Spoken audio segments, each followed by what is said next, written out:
Hey, have you ever filled something out online and then entirely forgot you did it? Now imagine you're sleep deprived. That's who your patient is. And that's the person that's filling out your forms. When a patient is filling out a form on your site and committing to that callback time, it's not enough to just send them an immediate follow-up.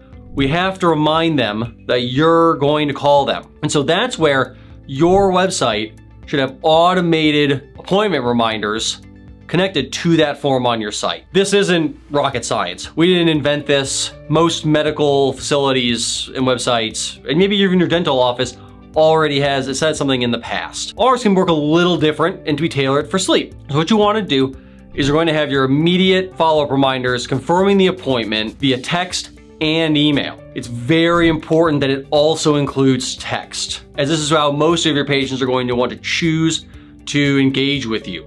This should all come out of what we call a client relationship manager, or CRM. So every one of these forms should come into the CRM and be managed out of that. You should be able to see all the client's information, contact info.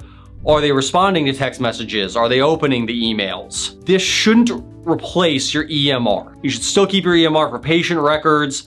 That should always be a part of this. This does not replace that at all. Instead, this kind of fits on the front of it. The goal of your CRM is to get a lead turned into a patient, which then would go into your EMR and into the course of treatment, which your EMR would manage. It really is beneficial to have both of these things. After they've received the appointment confirmations, they should receive a series of emails and texts reminding them of the appointment. The first one should be about 24 to 12 hours beforehand, and it shouldn't just say, hey, you're gonna get a call soon. We can actually use it to help pre-qualify your patients and head off and answer a lot of the objections that you are already getting on the phone. So when you're setting this up, you should really talk to your staff, figure out what questions you guys get most frequently, and then provide the answers to those questions in that first 12-hour previous email. Typically, these questions evolve around, what does testing look like? What insurance do you take? What other payment options do you take? And you can link them to a page on your site that has a lot of these frequently asked questions, or answer them directly in the email and invite them to respond to you with any further questions they might have prior to your call.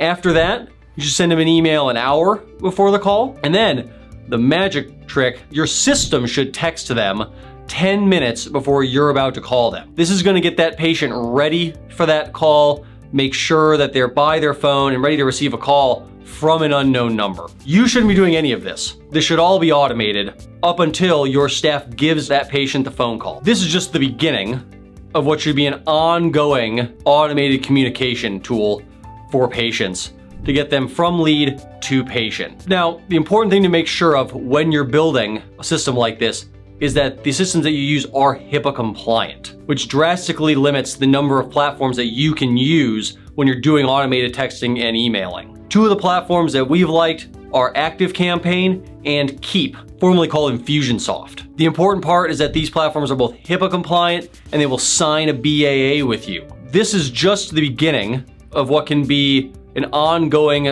automated communication sequence. So let's talk about what you should be doing with these patient leads after this initial callback appointment.